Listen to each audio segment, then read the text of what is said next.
வணக்கம். இணையத்தின் வளர்ச்சி. Web 1, web 2, web 3. இணையம் என்பது ஒரு காலத்தில் வெறும் தகவல்களை படிக்கும் இடமாக மட்டுமே இருந்தது.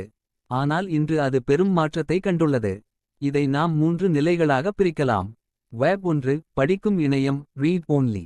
வெப் 1 என்பது 1990 களில் இருந்த ஆரம்பகால இணையம்.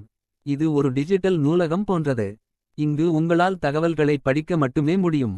இதில் கருத்துக்களை பதிவிடவோ அல்லது மற்றவர்களுடன் உரையாடவோ முடியாது. உதாரணத்திற்கு செய்தித்தாள், இணையதளங்கள் மற்றும் தனிநபர் பக்கங்களை சொல்லலாம்.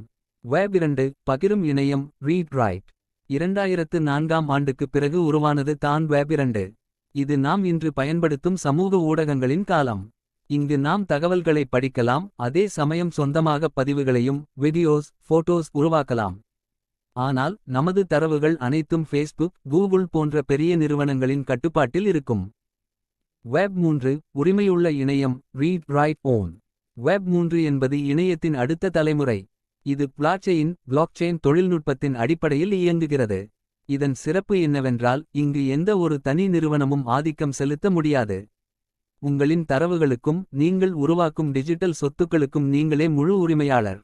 சுருக்கமாகச் சொன்னால் வெப் 1 என்பது தகவல், வெப் 2 என்பது தொடர்பு, வெப் 3 என்பது அதிகாரம் மற்றும் உரிமை. நன்றி.